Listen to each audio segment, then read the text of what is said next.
Alright guys, so got a little problem here. I was waiting for Casey to show up and I thought I'd just pull off the road real quick and take some pictures. It was the sun was looking really cool with the clouds and everything. But I didn't really realize that there was a big ditch here. So I am fully bogged. I'm currently waiting for Casey. He should be here any minute. I've managed to get the truck back and forth a few times in this ditch, but it's not wanting to hop out. So I'm hoping if I can hook my tow strap onto my snatch strap onto Casey and get a little run at it with him pulling me at the same time, that we can pop her out of the ditch. What's up, Primal Outdoors? Well, You got stuck a little bit, huh? yeah, well I figured we get this freaking adventure started off correct. Well, maybe that'll help your day out a little bit. Drurvorst always makes everything better. Little Drurvorst, and I got some rusk in there too, so we can have a little Drurvorst rusk. Yeah. When you're stuck in the mud, have some Drurvorst, because you might be there a while. All right, so you got a plan here, huh? I do have a bit of a plan, so I was able to kind of get back and forth a few times, so I think if we can get you hooked up, Okay. and you can I'll get me pull going. up. Yeah, All you right. pull up over here and where it's not snowy, and hopefully if we can I can get a little momentum, you keep pulling, hopefully you can get me to pop up and out of this ditch.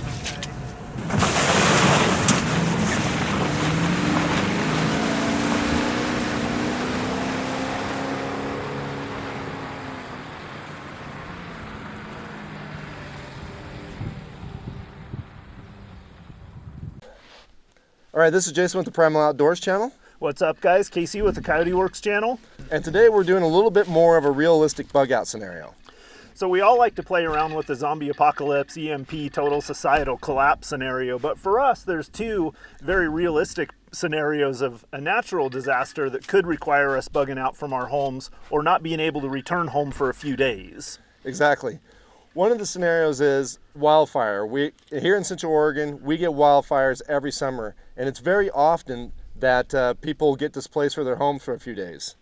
And where I live at a little bit lower elevation, so we always have the possibility of flooding in the spring, which is the same scenario. It's not going to be a long-term thing, but there may be a period of time where I couldn't return home or I would have to leave my home. Exactly.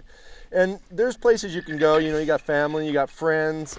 Red Cross usually sets up shelters, but me and Casey are very familiar with the backcountry, and we spend a lot of time camping.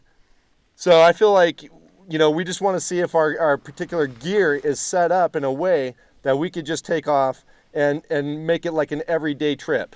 For both of us, we spend most of our lives with most of our gear in our vehicles. So the real question is, if a disaster like this happened today, Would we be ready? so as far as testing my bug out scenario, one thing that I realized, which isn't a big deal this time of year, is I don't actually have that much water in my vehicle. And that's in part because a lot of the camping I've been doing has been in the winter like this. So I haven't been worried a lot about it. But what that means is I'm gonna melt off some snow here, and I'll do that off and on throughout the trip to just conserve on my water supply.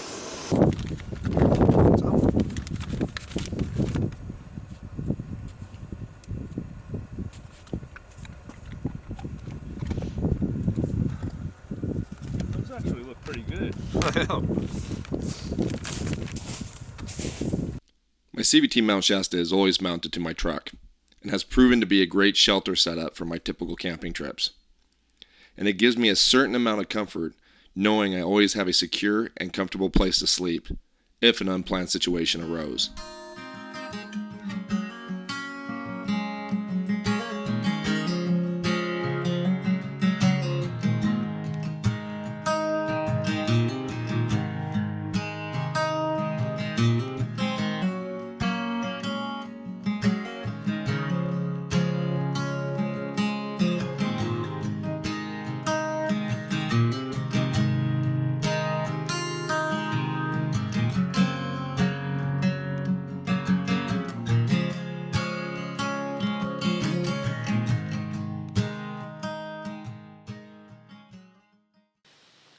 All right, so now that I got my tent set up, the next thing that I want to kind of show you guys, for those who are unfamiliar with my channel, is I have a Yeti cooler that I keep some food in, perishables, stuff like that.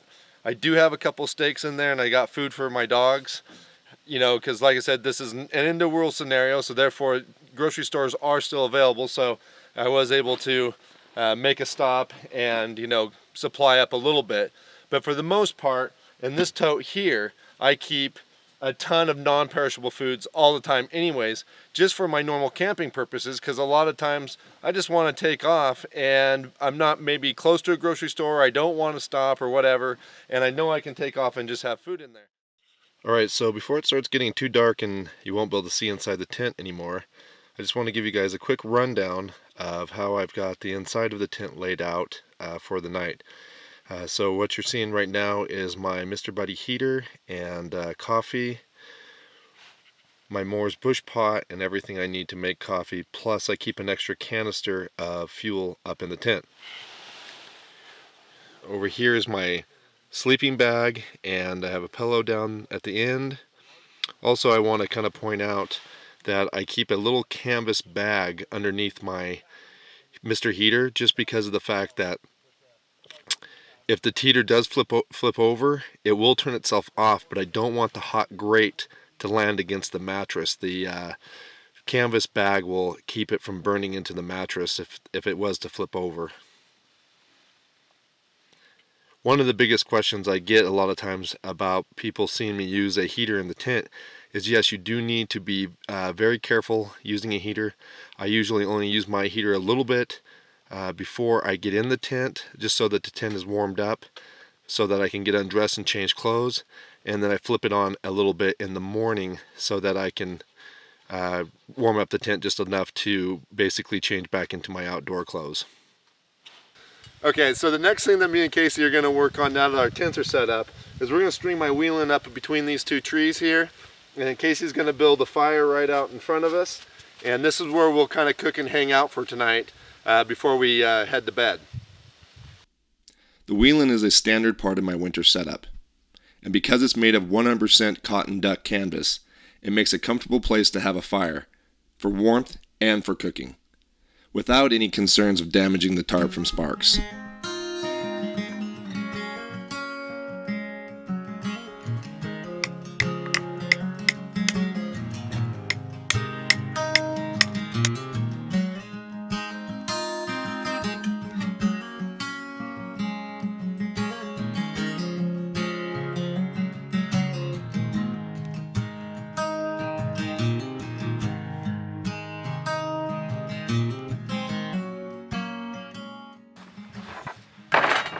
Okay, so we got the wheeling set up and we're starting to run out of light pretty quickly, so the last thing we really need is some firewood for the night.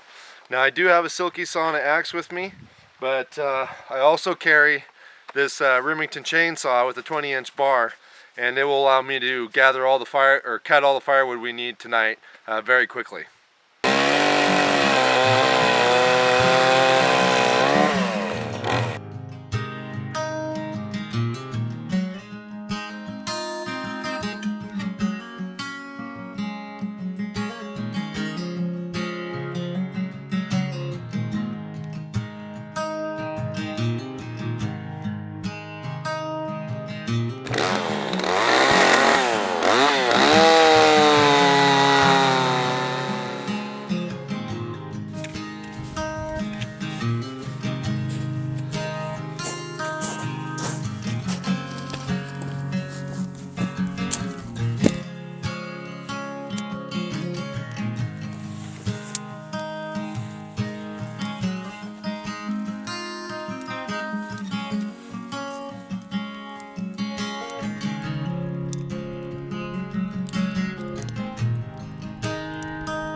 Fork and spoon out of my Go People Gear chest pack.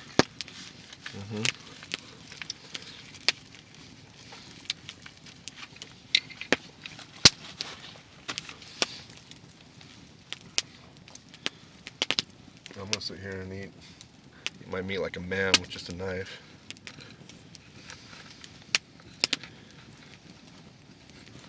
My William Collins firebug knife, in fact.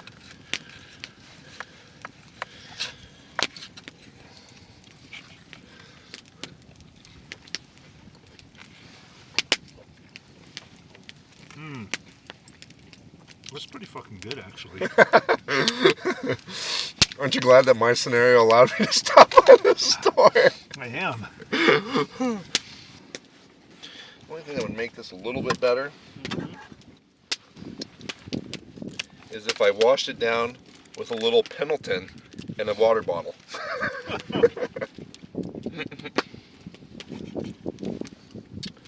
I misplaced my flask, so a old DeSanti water bottle had to do for the weekend trips Pendleton supply. And if you watch any of my other videos, you guys know that I rarely go out camping when I don't have Pendleton, so it's not far-fetched for me not to have a little whiskey on hand.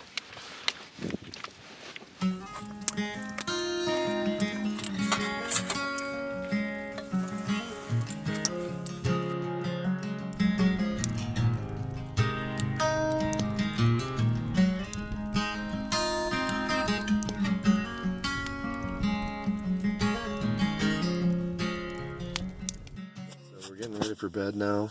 I'm all tucked in here. Dogs are in here. Wheeler's right beside me right here. So anyways, today was an interesting day. Started off with a little mishap getting in here, getting stuck, so that made things interesting. Luckily we were able to get out of that. And then just trying to get everything set up, and when you start kind of looking at things from more of a survival perspective, you start kind of realizing where you really do come up short in some aspects. If you're just out camping, which I kind of tried to make this look or feel as if okay, if I got displaced from my home, then I would just be, just be able to come out here and camp, and it would just be like normal. But it's not like normal. When you forget something and you're going camping, it's not a big deal. But when you forget something in a situation like, we're trying to assess here, you realize it would be a bigger deal. And so there's a few items, a few things that I definitely need to do a little better job of, making sure that I'm cleaning up a few things a little better after each trip, and making sure that everything ends up back in the truck and supplies are restocked. So for the most part, I'd be okay. There's nothing that I'm missing or that has happened that would cause a major problem, but it just kind of makes me think a little bit more. But other than that, I'm going to get some sleep, and we'll catch up with you in the morning. Alright, so it's morning time. I'm starting to get up. I have my coffee going over my Mr. Buddy heater. I just kind of hang it from the pole inside the tent here. It doesn't get the water boiling super fast, but usually by the time I get it kind of get up and around and ready to have some coffee, the water will be ready. But it was super windy all night. This is where it's nice to have, the tent that's physically mounted to the truck with a, good frame and everything, because the wind definitely blew hard all night long. So, but I can hear Casey rummaging around out there, so I think we'll start getting up and think about breakfast and, and kind of getting around for the morning.